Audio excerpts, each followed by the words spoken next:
Hello, everyone, and thank you so much for joining us this afternoon, this evening, this morning. We are so excited to have you be a part of Recycled Runway 2020 Art and Activism Week. My name is Viola Ratcliffe. I am the program manager for Bib Tucker Sew-Op, and I'm also going to be the moderator for this discussion this afternoon. Fashion has always served as a way to provide commentary on the things that are happening in the world around us.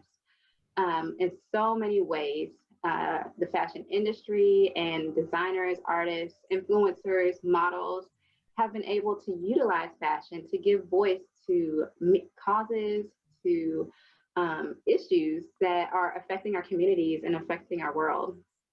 This year with Recycled Runway, we wanted to give the opportunity for our participants to lend their voice to issues that they are concerned with and that they are passionate about through their upcycled designs. And as part of that, we are offering this panel discussion with three incredible individuals from the Birmingham area, each of them involved in the fashion industry, but each of them also activists within their own right. And I'm very excited to give them the opportunity this afternoon to speak to some of the things that they are working on and how they've been able to leverage their platforms and use their careers and their creativity and their artistry to really lend voice to issues and to causes that they are very, very passionate about. My panelists include Daniel Greer, Aaliyah Taylor, hi, and Lacey Woodruff. Hi. Daniel Greer is a native of Birmingham, Alabama. He is the designer and creator of Splash by DKG, a bold custom streetwear brand known for its statement prints and custom designs. Daniel is also the co-creator of Magic City Fashion Week, a platform for emerging talent to express themselves artistically through fashion. And he's also an activist for HIV awareness and an LGBTQ advocate. Yes, thank you all for having me. You're very welcome. Thank you so much for being here.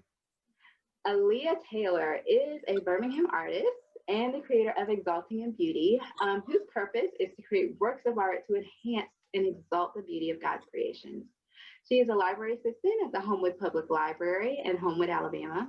And most recently, Aaliyah has been selected as a recipient of Joanne Store's first annual Minority Grant Program. Congratulations, Aaliyah.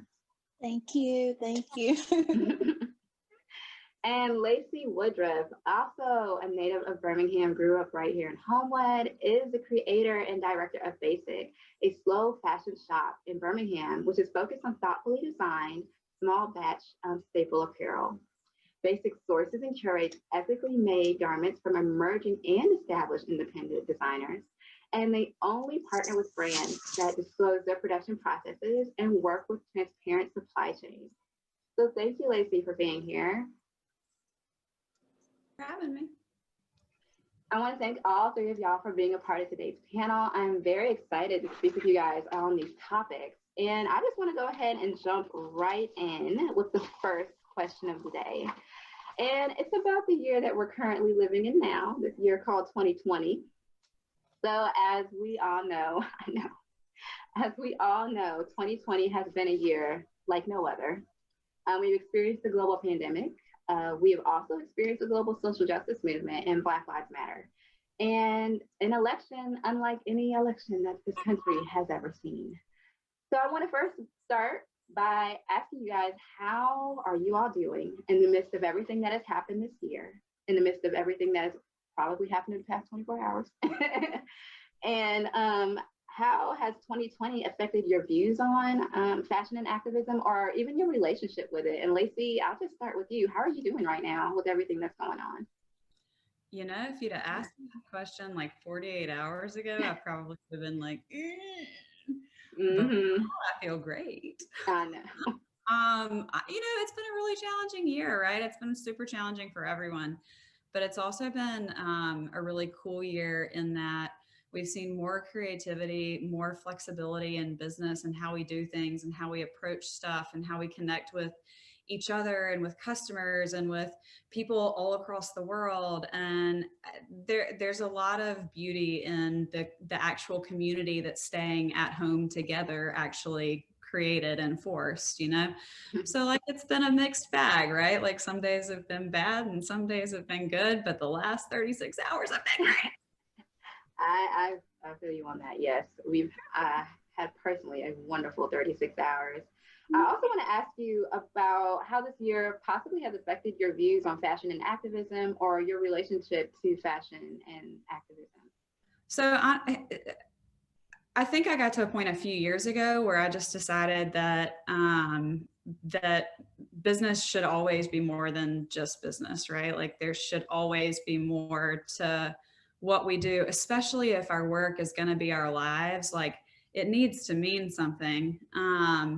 And I feel like that's more important now than ever, like to actually use our businesses to be the leadership that we want to see on a grander scale in our communities and in the country at large. And the ability to create art, but also spark really hard conversation that's important to have and create beauty at the same time as creating discomfort.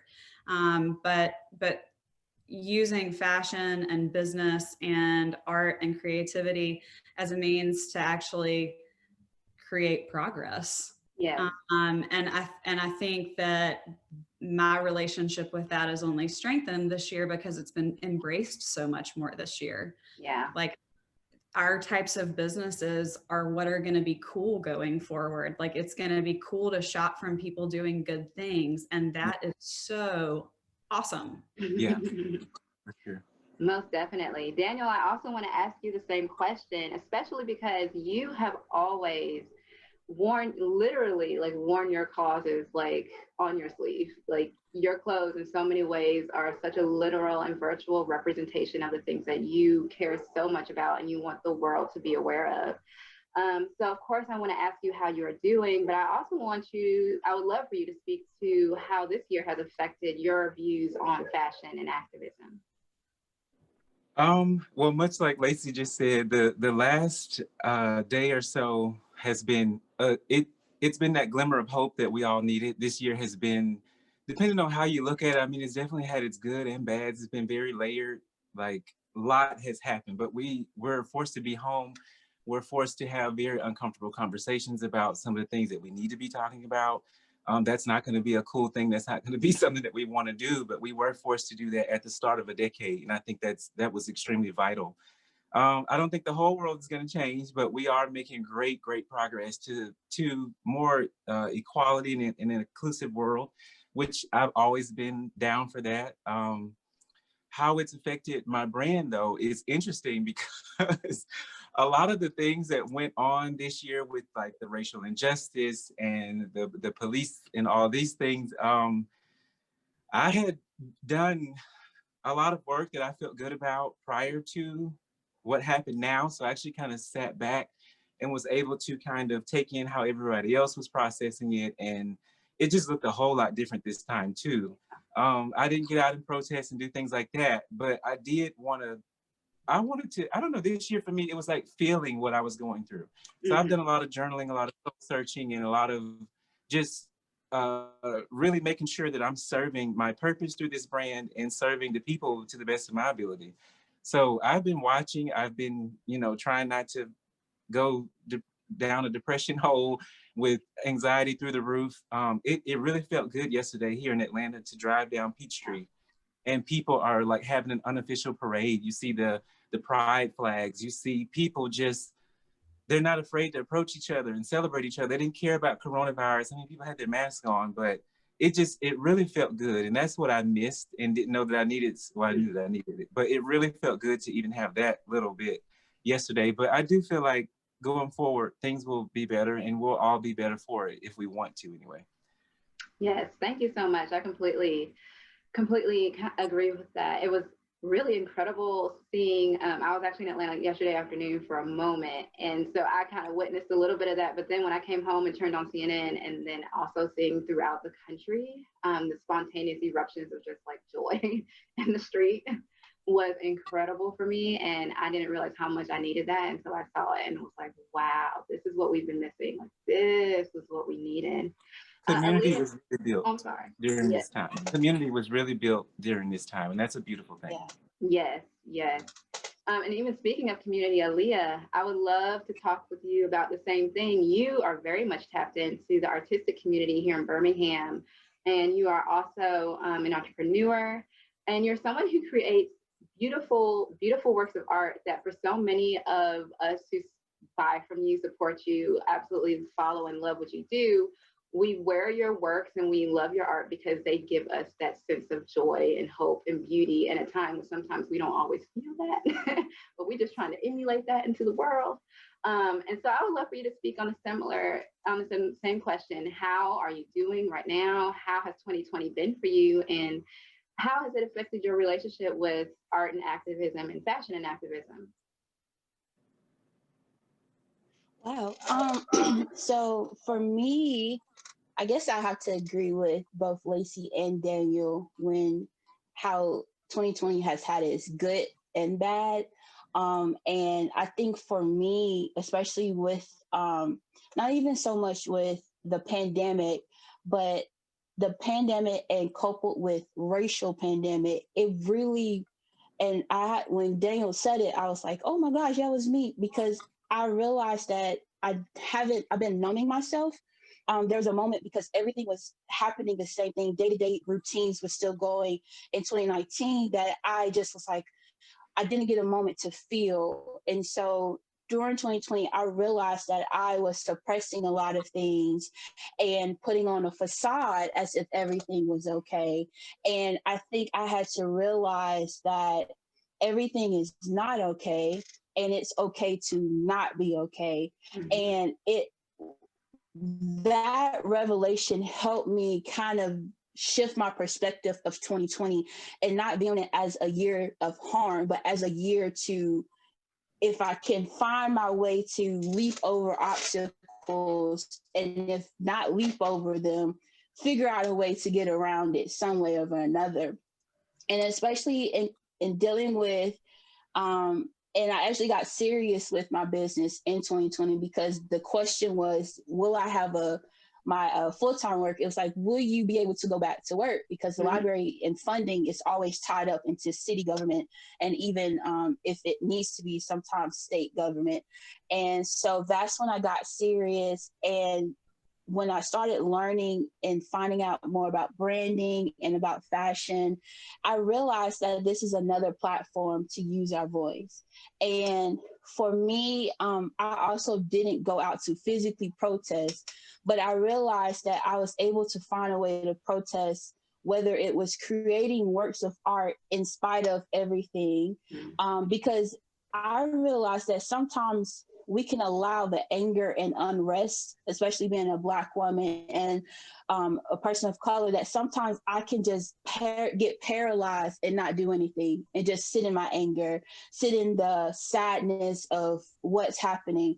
But I realized that I need to continue to create, even if it goes outside of what is being projected, even if it means not making sense, even if it's like, why is she still going? Why she's not stopping to do this and do that? And even with the platform, I realized that, I'm gonna be honest, my demographic and customer base is majority of white women. And I realized that I need to take a moment to get them to see me for who I am, that I'm not just a jewelry designer who's colorful and weird and quirky, but I need you to first see me as a Black woman and a Black creator. And at first I was like, oh Lord, these people probably just gone. And I was like, you know what? I don't care. If you go, you go. The God I serve will bring back 10 more people and that. So I realize that we have so much power as creatives, and it is not for us to try to put down our creations to fight, but that we need to use our creative gifts and use our creative platforms and use them as tools and weapons to still fight the cause of injustice. So 2020 taught me a lot. It taught me a lot. Yes, But I was glad for the lesson. Yes. No, thank you, Aaliyah. That was a word. Yes, thank you so much for that. And that definitely leads into my next question for the entire panel. And whoever wants to speak on this first is welcome to. But why do you all feel that it is important for designers or for the fashion industry as a whole to speak to issues of injustice? Or do you feel that that is something important for the industry to do, for designers to do? It's important for every industry because my experience has been very discriminated against, which is why I started Magic City Fashion Week in the first place. It was crazy that I was getting opportunities all over, everywhere else except for Birmingham, Alabama.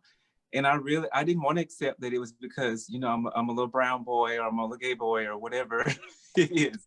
But when I just started seeing, okay, this is just a certain type of individual or a certain boxes checked, you know, for these people to be a part of certain things. And I just didn't agree with that. So you know, it forced me to create my own table, and I'm very thankful for it because it opened my eyes to even more ways that I could be a better person in general, a better artist, a better everything. I'm all about community. I've always wanted people to be together. I think I was all about diversity and inclusivity. I have to say that word slow. Before I even knew that these things were that big of a deal. Like I've always just seen people, they look all kinds of different ways, and just to treat someone a certain way because of the color of their skin is crazy to me. But I have experienced it a lot. I could go on further because it was even an issue in 2020 that I had to deal with someone or an entity that I thought I was accepted by. And I had to really get a good grasp of what it looks like when people truly support you and ride for you. And if they're not doing that, how does it look like to hold them accountable? We can't continue to run from these things. We have to, much like Aaliyah just said, to use that anger and that frustration to feel it first and then be able to put it out in your art. It helps other people of different colors, ethnicities, whatever, to try to begin to understand what it could be like to walk a day in your shoes. Yes. Thank you so much, Daniel, for that. Does anyone else have any thoughts on the fashion industry as a whole, or designers speaking to social justice issues, or whether they can do more as an industry to speak to issues of social justice, environmental justice, inequity? Lacey, did you want to go? Oh, I don't care. Oh, okay. Go ahead, Lacey. Go, girl. I think in general, one of the things that I try and talk to most of my customers about is that like one of our greatest powers as an individual is where we choose to spend our money and how we choose to support business. And if we're going to be super intentional with how we spend our money as consumers, then one would hope that businesses would be intentional with what they do as well, and industries too. And I completely agree. It's not just the fashion industry, it's every single industry that needs to be addressing and confronting and acknowledging exactly where they are with every single different one of these very, very, very real issues that we're facing as a society, and how best can we as this one particular industry not only educate about it, but combat it. How do we work reparations into what we're doing? Because I think that's a big responsibility of a lot of really big businesses, working that into wage increases and bonus and anyways, I could kind of go on about that for hours, but I do legitimately think that it's going to require businesses to be, and industries to be, the ones to say, hey, we have to do this differently, because if we do it in a way that better serves everyone, it will better serve everyone. Yes. Period. Yeah. Exactly. Thank you so much for speaking to that. And I know you all have kind of spoken to this earlier, but I really wanted to get into your individual platforms and how you all have been able to use them to advocate for issues and causes that are so important and dear to you. My question for the panel is, how did you get to the point in your career that was something that you wanted to do? Were you always an activist in the sense that you were always kind of outspoken about issues that you were passionate about, or things that were affecting your communities? Or was this a process that you just kind of had to grow towards to do it? And I say this because our students submitted several questions for the panel. And this was one that they were really interested in, was how all the three of you all got to this point in your careers. And then Aaliyah, I'll start with you on that one. Let's see. So I would say it's been kind of both, in a sense. I've always been a person because of my mama and my grandmama. I mean, when I was growing up, because it was just us two, just a women household, just women, and they taught me. If they didn't taught me anything else, they taught me how to speak up, and they taught me how to use my voice. Like, I think that was probably like a gift that my mother, who got it from her mom, is just using your voice, but using it in a way that you're not, you're making sure that you're heard and you're using your voice for other people. And so growing up, I didn't know the term activist then, but I was that person that I hated to see anybody being put down. I hated when you just randomly talking about people, and I would use my voice. And the funny thing is, I grew up with such a high-pitched voice, but I was like the tallest person, the biggest person always in my class, even when I played sports. And so I find it hard for me to still, I guess, to understand me or to take me serious. And so I think as I learned more and grew into who I was and grew into myself, I was able to really understand, okay, just because you have a high-pitched voice, you have such a height and size that people will still see you first, and then they can get your attention. And so I now, especially in 2020, because I haven't considered this as a career until now, but I found it at first hard to use my voice and to use my platform and brand to speak up, due to the fact that I'm a person that I'm sensitive to other people's opinions. And my mind was becoming racked with, if I do this, what will other people say? Mm-hmm. And I realized that I had to come out of that space of being so careful of other people's opinion when they're not careful or considerate of my opinion or of what they say. And they just using all their energy and time to say what they want to say so they can do what I can do it. And so that's when I realized in 2020, and when there was another death, when there was another hatred-filled rhetoric that was spoken from a leader, I realized then, okay, you got to speak up, and you have to speak up not just in a familiar space, but now it's time to step into the spaces that are unfamiliar, that have been closed-minded, that have been shutting themselves out to create this own little illusion and false reality. And you now need to speak up. So I learned how to use my voice. I lost my voice for a moment. I found my voice. And now if I'm not using it on social media, at my job at home in public library, being one of the few chocolate people at work, I use my voice, and even the books that I display for the children's department, I'm making sure that not just on Black History Month, you see BIPOC books, not just on Hispanic Heritage Month, you're seeing BIPOC books, but every single day when you come in that children's department, I want to make sure that you're seeing yourself or you're seeing your neighbor. So yeah, it was hard at first, but I realized I shouldn't care what other people say. And I think that confidence gave me the ability to just really use my voice in every facet of my life. That's incredible, Aaliyah. Thank you so much for sharing that. That is really incredible. And I think it really speaks to something that so many people really do struggle with, is really trying to find your voice and speak to things that may cause uncomfortable conversations and may put you in a position where you are the only one in that room that is speaking to that particular cause in that way.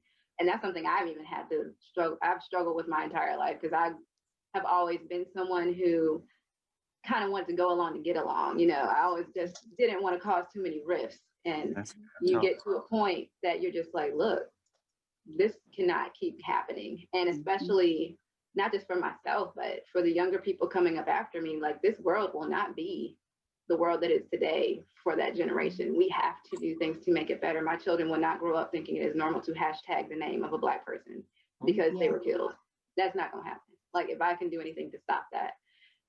So that I completely understand that finding your voice, and I'm as a parent and as someone who is a patron of the libraries, I am so excited, and I thank you for your efforts to do what you do, because it is noticed. I notice it when I go to libraries myself and I'm seeing what is displayed on the bookshelves and things, and it really does make a difference. So I thank you from a personal place on that. Daniel and Lacey, same question to you all. Lacey, I would love to go to you because you deal particularly with, you deal with sustainable fashion, but also ethically made fashion. And a lot of the things and the issues that you speak to when we've had a chance to have conversations don't just go back to how the materials were sourced all the time, but who is making the clothes that you're wearing, and how are these clothes being made, and what are the decisions that we as consumers are making when we purchase our clothes. And I've heard you say this several times, how you vote with your dollars. And I think it's a very powerful statement to make, because whether we realize it or not, as consumers, we all vote with our dollars. And I think a lot of us now are becoming a lot more aware of where these dollars are going because of efforts of people like yourself and of other activists who are basically calling it out and letting us know, this is what's happening. This is where the money's going. This is who's really making your clothes. You know, this is a train of production, and that we can trace back to countries across the ocean. And so how did you personally get to this space of really creating a career for yourself where this is what you do, and you're so outspoken about it, but you're also such an educator for myself, even because you've shown me and taught me so much. And it's really impacted the way that I think about shopping and the way that I think about clothes. And I'll just be honest, in 2020, I've made a more conscious effort to shop differently and to not go after the quote unquote fast fashion and the easy choice, because not just because it's less expensive, but just because it's so accessible. It's like so much easier just to go somewhere and pick up something and like walk out and not have to, you know, go the extra mile or think a little different about how you're shopping. So Lacey, how did you get to this space? So there's that, like, you know, roads diverged in the wood, whatever. Mine was like a bunch of roads that came together kind of all at once.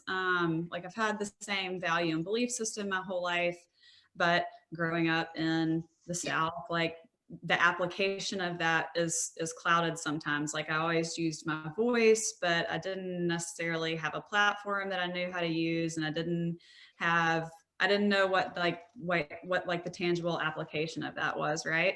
And I graduated school at the height of the financial crisis 10 years ago and just like had to get a job. I had gone to school for Spanish and international trade and wanted to do coffee and wine importing. And those jobs, LOL, were completely non-available because we were in the middle of, you know, global economic crisis. And so it was kind of one of those things where like I just sent my resume out to a bunch of different places and I landed in a job, right? Like I blacked out for 7 years and came to 7 years later, like crunching stock numbers going, it was in finance, and going, how in the world are these companies that are selling $12 t-shirts making billions of dollars a year?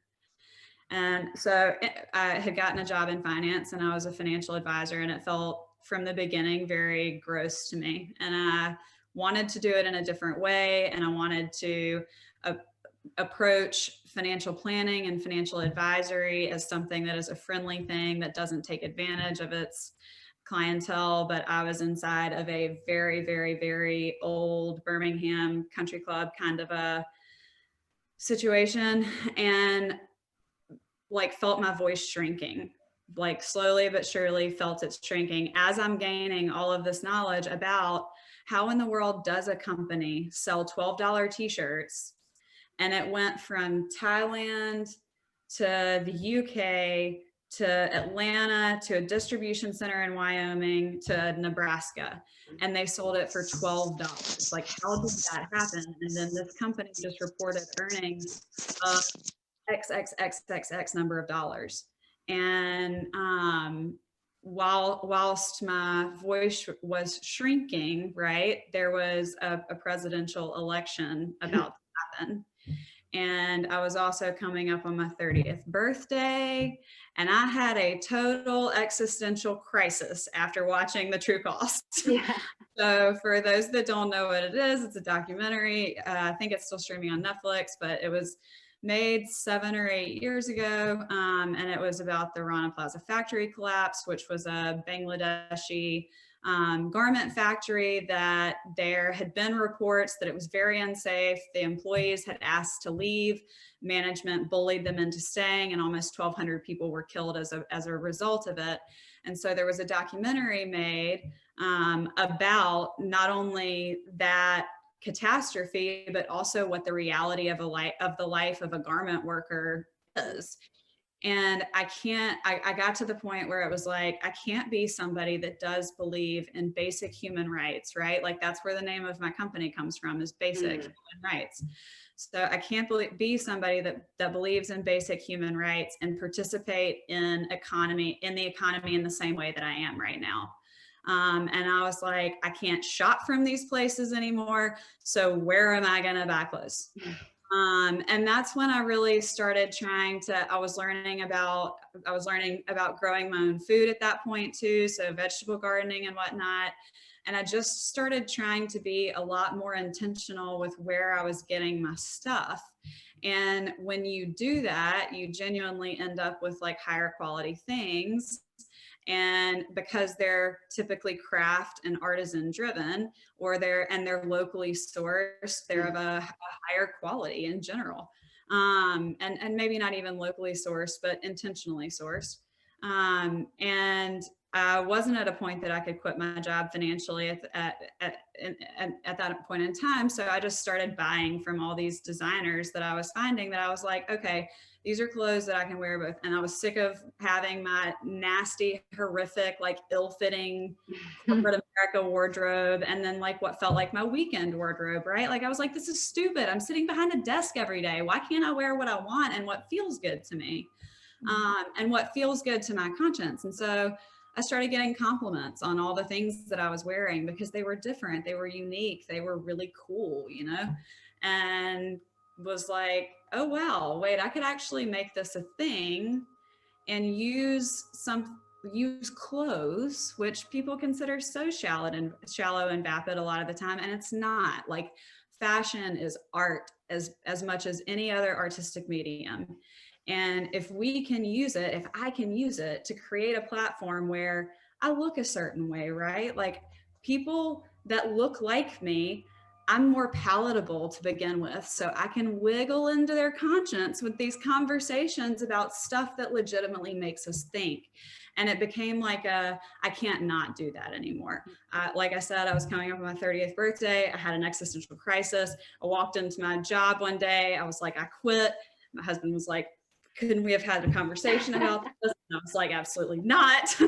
And honestly, I'm fortunate in that we had been very disciplined savers prior to that, but like it just became that I don't want to use my life. We're only given one, right? Like, I do not want to use my one shot on this planet to actually make a difference and actually be able to help people just think about things with more perspective and more intentionality. Yeah. And if that is all I ever spend my career doing, like I feel super successful about that, because it's really, really, really important that we think about what we are doing in our lives, what we buy, what we say, where we go, how we do it, how we react in society. Like, intentionality is just so important. We should have so much less of the noise and so much more of the important, you know? Yes. Thank you, Lacey. Thank you. That was incredible. And on that end, talking about intentionality, Daniel, I'd like to turn it over to you, because I feel that your designs are very intentional as far as the message that you want to get across to your audience. And I feel very strongly that when people are shopping with you, they are very much in tune and in line with what you're doing. And for us as consumers, we are doing that as a way to lend our support, but then to also support someone who is doing that type of work in the world, in our communities. So Daniel, were you always this type of person? Did you always speak to the issues that you were passionate about, or was this something that you just kind of grew into, especially as a designer? As a designer, were you always incorporating these messages, images, words into your designs, or did you kind of grow into doing that? Well, I have to first digest what you just said about the intentionality coming after what Lacey just said. Yes. Thank you. And then let me explain that a little. Okay. So there was so much I got out of Aaliyah and Lacey's story, so I'll tie it together to make mine a shorter answer. But Aaliyah talked about both of the ladies talked about a time where you basically go through a process where you your voice is kind of muted. And that's for a reason, I guess, so you can find it again and really hone into it and know what it sounds like, what it feels like. I definitely went through that process, being stripped from going from a predominantly Black neighborhood up until the 5th grade. And then I went to Gardendale for the whole rest of my life. My mom never sat me down and said, oh, this is going to be so different. You're going to, you're by yourself. I didn't have that conversation. So throughout the years, my voice did get very muted because they noticed things about me that other people didn't. And it was just all this, you're trying to keep up with what they're doing and all of this kind of stuff. But through that process, I definitely learned my voice. Now, when you mix design and artistry with that, I've always loved fashion publications, magazines. So I probably thought if fashion, because being a little Black boy from Alabama, I'm just be honest, I thought I was on the right track going to UAB and working for UAB. And then that was pretty much, as long as I could provide, have a nice car and a house, I was doing hella good. But that just wasn't for me. And so when you lose your voice and you fear, I guess, losing it again, so certain things start to come out of you. So design came for me 7 years ago at a very dark time. I was dealing with a lot of things, and I actually just simply used tie-dyeing in my clothes and fashion and style, which I thought it was style. I never considered it fashion at the time. But I just started using those things because people have always liked the way I've dressed, and that's just something that they get before I even open my mouth. So I actually kind of hid behind that stuff for the longest. Me writing on a jacket or, well, it started off that way, writing on a jacket or writing on jeans, things like that.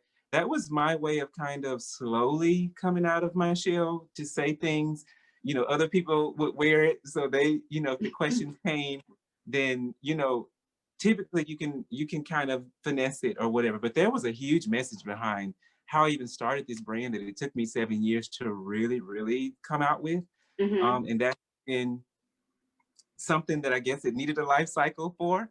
But yeah, at this point in my journey, especially now being in Atlanta for 2 years, I don't think I can even be around people where I can't say how I feel, express myself a certain type of way. I also have an 11-year-old son who I teach to know exactly what your voice sounds like. I mean, I just came out with a collection of Freedom, and that's just me, almost 35 years of age, saying that I'm finally at a place to where, because in 30s, they'll do that to you. I know Lacey mentioned it a minute ago, but it's me finding myself, really knowing what my voice sounds like, what I was put here to do.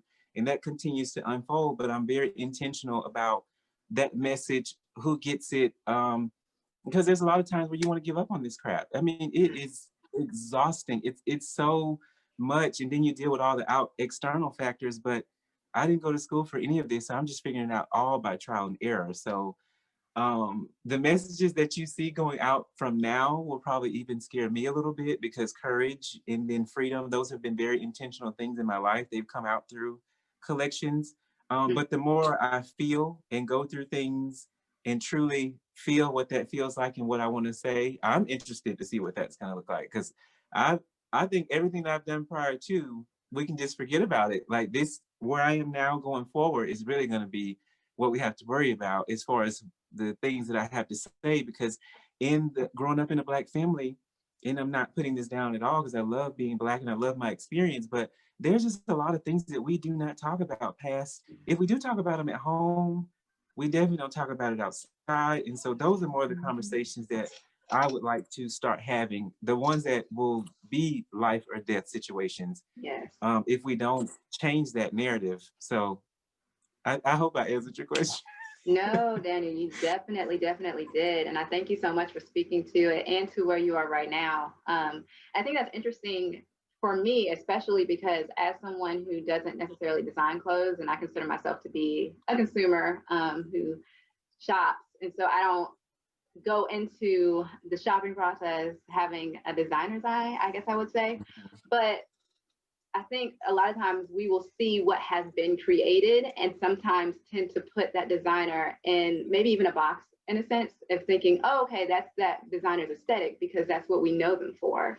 And Right. So being able to speak towards that is a part of who I am, but I'm kind of moving past that. And this is where I'm going. I think is so important and so exciting because it gives voice to, you don't have to, like if you get known for something, creating a look, a design, a color scheme, or whatever it is, because in so many instances, especially in this day and age, people can go viral for things. And that thing that catches on, you may be super proud of it, but you're like, that's not everything. Like, that's just a part of me. I have other things that I can show as well. So I thank you for speaking to that. And I can't wait to see. I saw Freedom, but I can't wait to see her. These conversations that we're about to have through these collections is going to be much needed because I co-sign. Well, you've seen courage and freedom, but I have no idea what's going to come after having the courage to have the freedom and then you're free. That's what may happen after that. Well, thank you so much. And that actually kind of leads into my next question. And it's about audience. This is actually a student question as well, because they were really curious to know how you all were able to develop your audience and what decisions go into how you either design for that audience or how you decide what clothes that you're going to sell to that audience. And so, Aaliyah, I'll turn it over to you. How did you, create the audience? And what decisions go into how you create your jewelry and the items that you make? So I guess I can say it wasn't a process of finding my audience.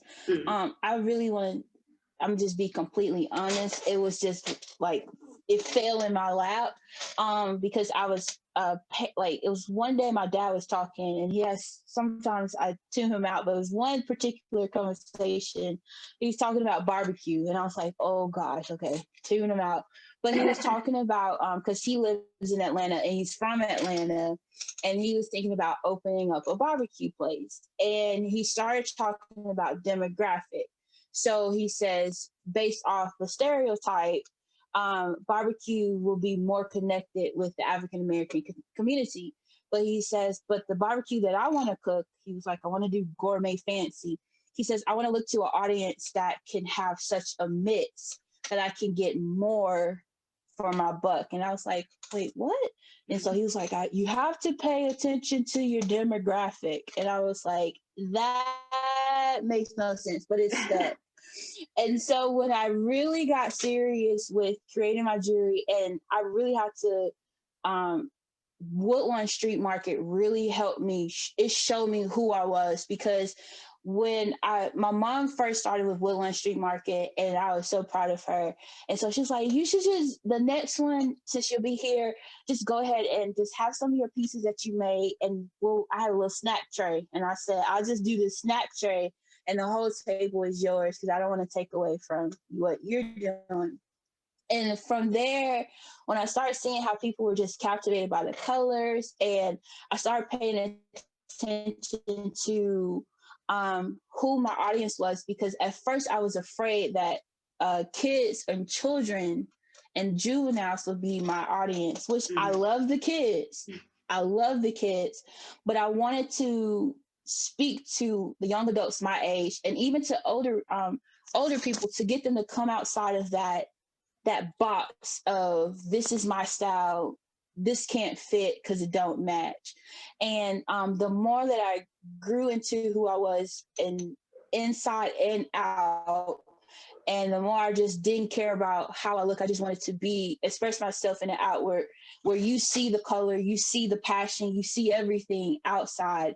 That's when I realized that my audience became a diverse mix. Like, it wasn't just a group of, if we go from race, it wasn't just a group of African-American women, but it was a group of white women. And it wasn't even no longer, I just realized that I even have a demographic of white men who just love wearing earrings. And so they buy earrings just to put in their ears, or to teach their art students and stuff like that. So when I really paid attention to who my audience was, that is an audience that some are afraid, some are scared of color, some want to step out, but they're not sure how to go. That the pieces that I made for them, it sometimes they will even say, I just want to buy it just to stare at it. Let me just buy it and stare at it. And when I realized that these earrings were not just earrings, but they were now works of art, they were now pieces and stepping stones for people to become who in the inside that they wanted to express themselves on the outside, that's when I realized, okay, this is who I need to brand myself to be. So I guess I became more intentional with making sure I'm exploding color, making sure that I am overloading your sensory, where you're like, what is this? And then I'm also cushioning you and softening you and showing you and exalting your beauty, showing you that don't be afraid of these pairs of earrings. Don't be afraid because I got red hair or pink hair and I got all these colors on. This is who I am. But each piece that I've created, I want to enhance that person that's scared of color, or that person that's not really sure, or I just want you to be who you are, because I have a lot of art teachers who love my stuff. And so I think at Woodlawn Street Market, when I realized that this is who my audience is, that it's a mixture, that it's just people who are afraid and people who are just flat out don't care, I was able to now brand myself intentionally. That goes back to what Lacey said about intentionality. I was able to be intentional with projecting who I am and leading others to, not be afraid to step outside of the box, even if it's just wearing all black and a pair of, colorful earrings, Yes. It's just something that they're trying and expressing who they are. So yeah, it just fell in my lap, but I became intentional with it. That's incredible. Thank you so much. And it speaks to a lot, because I think for some of us who are entrepreneurs, like myself, even I've had my own business, and sometimes you do just kind of go into it because it is a passion of yours that turns into a business. And then you're like, oh, wait a minute, like, let me put my business brain on, because I was just creating things that I loved. And all of a sudden now I have to really think strategically about what I'm doing. So I completely relate to what you just said.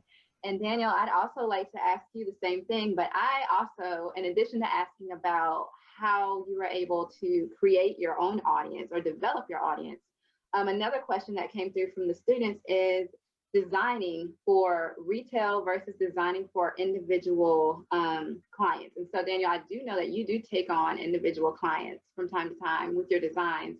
So could you speak to how you developed your audience and what your experience has been like designing for individual clients versus either creating a line for retail or just creating a collection that's not for any one particular person? Next person, please. So being that I literally was going into my senior year of being a community health educator, and this just kind of happened. So imagine, let's say 10 or so collections later, 50 or so fashion shows later, I didn't know that I was designing for nobody. I just was having fun, putting clothes out on the runway. I just knew I've always liked the lights, the camera, the action. That's always been a thing for me. So I didn't know what I was doing for the first couple of years. So I love that you say develop. So we'll do that. Developing my product line for retail though, because custom is fun. It's easy. They tend to come to you with some sort of idea. They know 95% of them know what I do because there's always, but they get the wedding dress and all that kind of stuff. But anyway, They come to you knowing that you can do a bold textile, you can do something really bold, really loud, that's new, different, whatever. So I was getting a lot of anniversaries, birthdays, that kind of thing. And I decided one day I didn't want to just be your special occasion wear, even though there's nothing wrong with that, but I needed more everyday pieces. So it was going to, honestly, Project Runway and applying and getting turned down, what, 2-3 times. But the feedback was always so important, because I always tell people, and I think this is important to mention, you can become very popular in a place where people know you for your textiles, your whatever. Oh, it's Daniel, he's coming, he's whatever. I was never really getting any advice that I felt like could push me to the next level, to grow. So that's why I just moved a little fish into a bigger pond, which was me coming here. I still want to funnel that back to Birmingham, which I'll be there tonight. You know, they don't ever change. But still to this day, I am developing what retail looks like, how my garments are to be sustained over time. The painting on clothes wears off over time. So that's still something that I'm forever learning. And I am going to find those pieces that are going to draw in those people who want to support you, but they don't want a full-on tie-dyed outfit. Like, that's a bit much for them. So I'm just trying to, well, I'm not trying, but I'm working on a nice medium. This collection right here was very simple to me and very, you know, blue. And I'm just like, you know, so I have to bring it up with the hats and all that kind of stuff. I love it, but it's just very different for me because it's all kind of blue. But I realize that people are more drawn to things like this. They can figure out, oh, I can put a boot on with that, or I can put a belt on with that. And so, but that's really good feedback. And I always tell people also to ask a lot of questions. I don't pretend to know all of this. I didn't go to school for it or anything. I'm learning by trial and error. So my ear is always to the ground with my clients. What can I do better? What happened after the 10th time you washed it? They tell me what happens when they send the stuff to the dry cleaners, even after I tell them don't send it to the dry cleaners. That's the more hand painted stuff.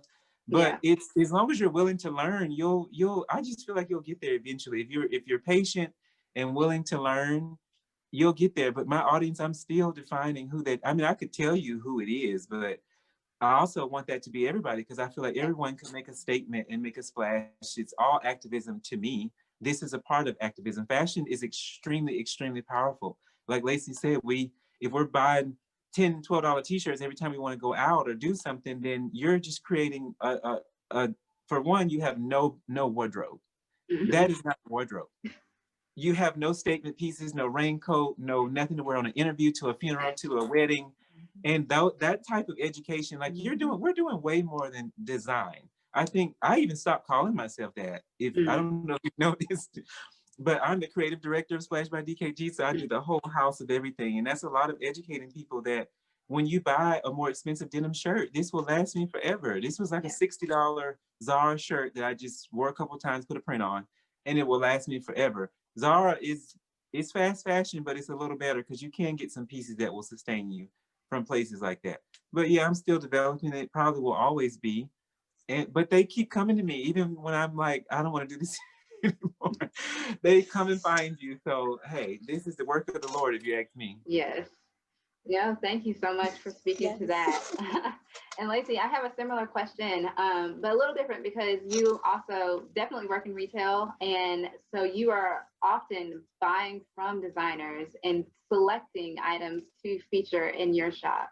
And so what decisions go into that for you, as far as how Basic has been able to kind of develop their audience, and then what decisions go into your selection of what you choose to feature within Basic?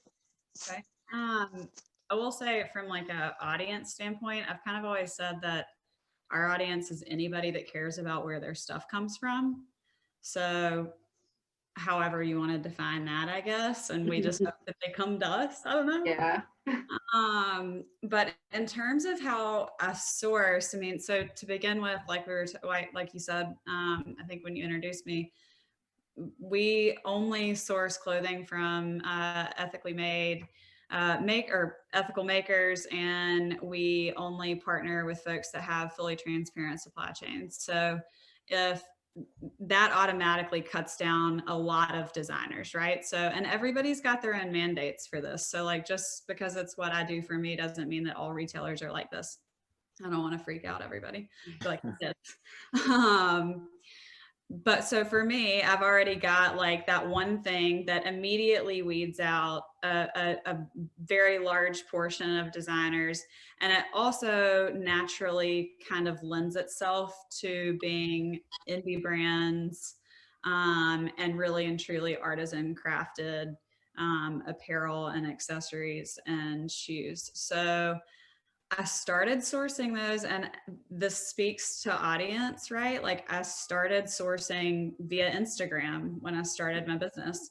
And fortunately, because I work inside of a pretty niche portion of the fashion industry, I work in the part that is very community driven, or it feels like it, at least to me. And so once I kind of found my core brands, I've really and truly added other ones because I've gotten word of mouth from them. They've said, hey, I saw this, designer recently and felt like it would be a great addition for you. You should check them out. And then the kind of so the other third maybe way that I source is just people reach out. And I like that. Like if you are proud of your product and you think that it should be sold in a store, like come talk to me about it. Absolutely. For sure. We can have a conversation about that. And it speaks a lot to, but it speaks a lot to whether or not you're proud of your product, right? And like whether or not you believe that it is something that I can say is going to last somebody a really long time, and that it is going to be something that maybe their grandkids get to wear one day. That's like that super cool piece that grandma owned. And so for me, my sourcing is based on production practices, whether or not you exist already in the in the ethical fashion community, and I know somebody that's in your pool of circle, or you reach out to me. And like I do highly encourage, especially folks that are doing everything themselves. And it's like so hard to say highly encourage because you are already doing everything yourself, right? Like there's only so many freaking hours in a day. And you can cut the freaking word out if you need to. But sorry, kids. But really and truly, the best way to get your product in front of somebody like me is usually to directly reach out. And whether that be through Instagram, I generally think Instagram's the best way to do it. And everybody can kind of have their own opinion on that. For my type of business, it just is a really good, easy to connect vehicle. And because it's usually just me actually directly communicating with the designer themselves, it is more efficient. Mm-hmm. But yeah, so I would just say, like, if you are proud of your product, go to people like me, because that is a lot of how I find it. Thank you so much. Well, thank y'all so much. We are now at our final question, but I think it kind of wraps up everything we've really discussed today. And a lot of what we've kind of talked about kind of centers on this community of, whether it's community of artisans, creatives, just people who are like-minded, like spirit about the way they want to approach life, the way they want to, use their resources to support others. And so I really want to speak about Birmingham as a community that we are all from, and one that we know really, really well. But Birmingham really has experienced a lot of growth in the past 10 years. And I think especially with the local fashion economy and the fashion footprint that Birmingham has now, and we're being seen on a national and like regional level as a place where things are really taking off and happening. And so I wanted to ask you guys, how or what has your experience been being a part of the Birmingham fashion community, being a part of the scene? And what advice would you give to local designers or entrepreneurs who are wanting to really, get into the fashion industry here locally? Daniel, I'll start with you on that one. Why do you do this to me? You're just a name that pops in my head. I'm sorry. Listen, when you see me looking around, that means I want to let the ladies go first. Okay, well, I can pass it on. But since I'll go ahead. My experience in Birmingham, I already said in the very beginning, it was not the most positive. But then once I really, Magic City Fashion Week was just different. I had to go to go and meet people where they were, call their phones, send them DMs, Facebook messages, try to get on their calendar. Let me meet you. Let me talk to you about what I'm doing. That in the community that we built because of that is one of the most amazing things I've ever done. To just have people who Birmingham, much like any other city, has its cliques of how that goes. But if we can learn to just collaborate. I just filmed with a white female photographer. I've never worked with a white female photographer. She did my editorial for the Freedom Collection. The experience that I gained from that and working with I was the only guy there, even though there is a Black woman that lives deep down in my head somewhere. But from my mom and my grandma, thank them for that. But working with that whole female-led, it was just a great experience of seeing how women work with each other and commend each other and stuff like that. And I'm always trying to create that dynamic. So people, when they get places, they just all just chip in. It's all hands on deck. One look good, we all look good. And that, to see even now that I'm not there, that so many people have opened businesses. People like a lot of our model babies have started their businesses. You know how that goes with Recycled Runway. Mm-hmm. When you see these kids, and then even one of your kids I know is doing amazing. So and putting his art out there, Corey. Yes. So shout out to Corey. But Mm-hmm. it's so important for us to even do things like this. We met by doing community things. I'm meeting these ladies from doing something with the community. We're giving of our time. We don't take ourselves too seriously. We're very open to learn. And those are the things that matter the most. Speaking to people when you come in the room, being nice, being open, just being friendly, being able to be approachable and stuff like that are the things that I feel like nobody should really have to say, but you do have to say because we're not doing that. Yeah. So now when I can have a photographer reach out, let's shoot when you come to town on Saturday or something like that, and we all just have a magical moment, I'm all for that. That's why I did literally put myself through 3 years of, it was a lot. It was very intense. And the debt and all of that was worth it because of what we changed in the city. And I'm very proud of that. And I hope it continues. But nowadays, the younger people, they're just not kind of like that. And that's beautiful as well. Mm-hmm. Mm-hmm. So I want to end that on a positive note. My experience has been absolutely wonderful. Well, thank you. I love the 205. Yes. For sure. Well, thank you for that, Daniel. Aaliyah, I want to ask you the same thing because you are very much of course, in the community of Birmingham, but you're working in the community. Your art can be seen throughout the community. What has your experience been like being an artist, a creative, in this the fashion scene of Birmingham? And what advice would you give to other local designers or entrepreneurs? So my experience, especially with the fashion and art community, at first I could actually see myself as a junior in high school. I attended Ramsey High School, and that was where I actually came into the knowledge of who I am, like how bold and out of the box that I wanted to be. But that was my first time I actually experienced how closed-minded some people in Birmingham were. There, especially when I shaved I had a mohawk, so I shaved my sides because I was like, I'm done. I'm gonna be who I want to be. And so that was when I first got my like people were just like staring, and they were me and my mom attended Baptist church, and my mom would tell you there were people coming to her, Jalinda, is Aaliyah okay? Is everything going okay? And so I didn't realize that my individuality and it wasn't being accepted, and I felt like I couldn't breathe a bit. So I went off to school in Memphis.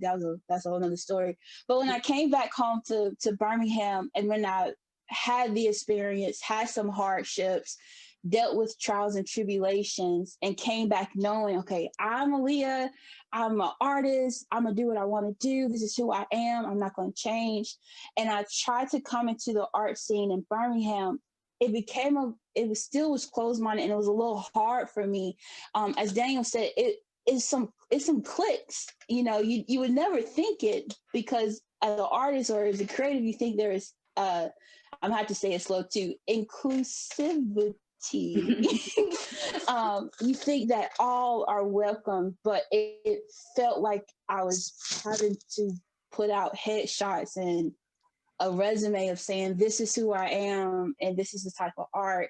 And so that moment I realized that, okay, I'm in Birmingham for a reason, to create my own lane until someone sees me and someone accepts me. And even if they don't, it's okay. I'm still going to do what I need to do, be who I need to be. So that's when I made that declaration, when I made that revelation inside my heart, in my head, and I created my own lane and I stayed in my own lane. That's when people started coming to you. And I hate to go off like a little bit and go too deep, but that's the key advice I would even say to a fashion designer, an artist, an entrepreneur, whatever, that if there is not a lane for you, build your own lane. And I think that becomes a problem, especially for our young up and coming creatives, designers, and entrepreneurs. We're so bogged down with, I need to be in this person's lane because this person is making this much money and they have this much clout and this much influence. I need to get in that lane, instead of realizing that we were all created unique, differently. We do not have the same fingerprint, and we all don't have the same giftings. And so when we realize that we're not supposed to be all one person, and in Birmingham, Daniel and Lacey, I've watched them from afar, and to see how, especially Daniel, when it came to the Magic City Fashion Week, that's when I was like, oh my gosh, because we had a Birmingham Fashion Week. I remember that from high school, but it was all, it was sweet. It was very sweet. And how Daniel took upon himself and his team, and we're like, okay, we gonna have to create our own lane, because there's some doors and opportunities that need to be pushed down.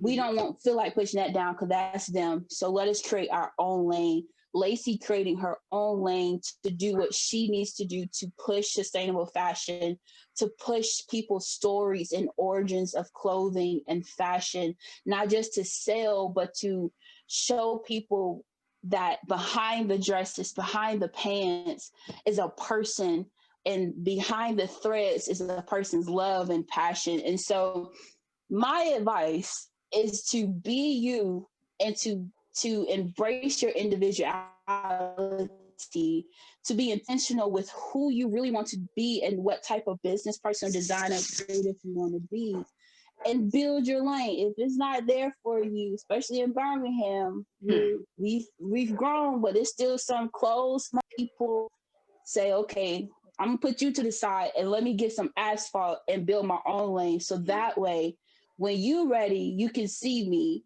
but I'm not dependent upon you. So that's where I didn't mean to go preaching on you guys, but no, take us it's where we just need to that go, honey. trial and error. Take Trial us and where we need to error. go. But yeah. No, thanks, Aaliyah. Thank you so much for that. My bad. No, that was beautiful. That was so beautiful. It really summed up so much. And Lacey, of course, I want to turn it over to you.